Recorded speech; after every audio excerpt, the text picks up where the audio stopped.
civilmedia.mk. Слободно, независно, отворено. Господјо Петровска, ние како Организација за човекови права ги наблюдуваме изборите од 2008 година, од таа проблематична 2008 година, и бевме сведоци на изборни процеси кои се навистина се само не слободни. Имаше една утешна формулација на меѓународните наблюдувачи кои некои од нашите изборни процеси ги нарекуваа ефикасни, меѓутоа немаше ни д од демократски или слободни и фер во тие оценки, па тоа потоа беше низ пропагандата која има сериозна, која често диаметрално спротивна по своето значење и појавност од она што подразбира пиар, и беше карактеризирана како уште еден успешен изборен процес во нашата земја, под дебели наводници. Ние како организација во 2016 година за прв пат можевме да видиме некаква спремност на дел од институциите во техничката влада, која беше тогаш резултат од Пржинскиот договор, и тогаш ми се чини дека беа и првите контакти меѓу организацијата и Министерството за внатрешни работи токму со вас лично.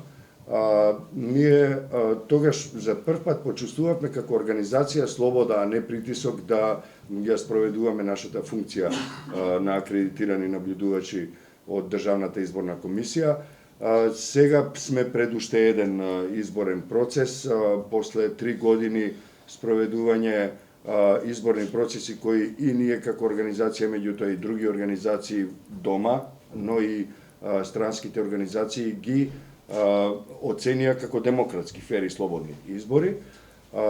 Тоа се референдумот, тоа се локалните и претседателските избори во тие години. Сега имаме техничка влада и избори. Од првиот ден техничката влада, ние во Цивил, дури вчера објавивме и една емисија Скен, политички магазин, насловот на тоа издание на емисијата е Техничка влада за блокада. Дали сметате дека Министерството за внатрешни работи, кој е сериозно, многу важна институција во спроведувањето на еден изборен процес не само во Северна Македонија, туку насекаде во светот, дали ние можеме да се надеваме дека Министерството за внатрешни работи ќе спроведе во овие услови на техничка влада слободни, фер и демократски избори, ќе помогне во тоа спроведување или не? Кои се предизвиците? Ако на ова прашање одговарав пред месец дена кога и се формираше техничката влада, тогаш бев многу голем оптимист дека Министерството за внатрешни работи без оглед на промените внатре ќе обезбеди услови за спроведување на фер и демократски избори. Месец дена подоцна не сум песимист, ама и не сум толку убедена. Тоа не значи дека нема да има фер избори, меѓутоа зошто тоа го кажувам? Изминативе месец дена, по тоа што и јавност имаше можност да види што се случува во Министерството, се случуваат некои потези што, барем од она што јас го имам впечаток во јавноста, не оставаат впечаток дека се подготвуваме за фер и демократски избори.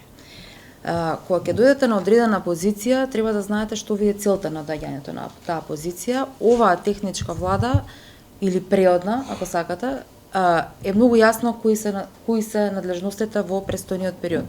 Особено тоа го зборувам за Министерството за внатрешни работи. Министерството за внатрешни работи е еден од најчувствителните органи во државата, во кој што, по мое, не сме и не е дозволена политика, особено дневна политика. Зборувам за дневна политика. Зошто? Затоа што улогата на Министерството не е само чувањето на избирачките места или избирачките материјали ден-два пред изборите, меѓутоа влијанието на полициските службеници и генерално на вработените може да биде злоупотребено, како што впрочем тоа се правело и во минатото. Од политичкото раководство на Министерството, тоа е министерот, дополнителниот, јас, заменикот, треба да испратиме порака дека Министерството професионално ќе ги организира и ќе ги спроведе изборите во своја надлежност.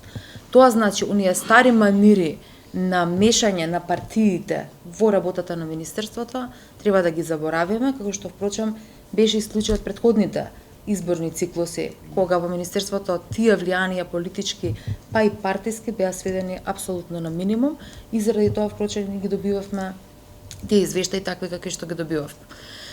Во тој контекст морам да напоменам дека улогата, иако ќе се сложам и со професорката и со Маријан, дека навистина може би недостаток голем во оваа борба со хибридната војна е недостатокот на темелна регулација на законодавството, меѓутоа во рамките на тоа што ни се инструменти на нас како институција на располагање, мора да покажеме малку поголема проактивност.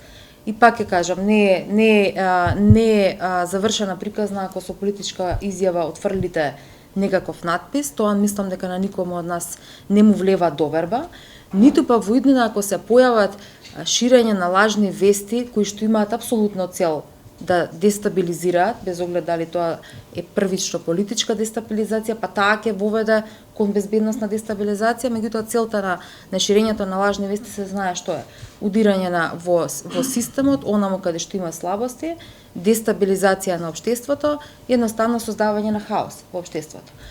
Јас се надевам дека во периодот кој ни престои, политичките партии ќе истапат со политички програми и ќе дискутираат за тоа што се нивни цели за воиднина, а дека ширењето на лажни вести барем ќе го остават на стендбај во овој период и нема да се служат со таа црна кампања. Тоа е мојата, да речам,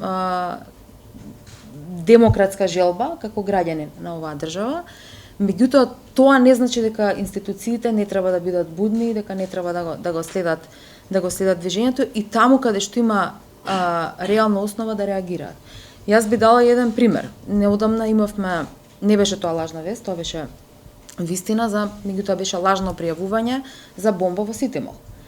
И сега што би се случило ако во иднина, кога ќе почнат и масовни собери, митинзи на политичките партии, би се проширила непосредно предодржување на таков некој собир, некоја таква лажна вест.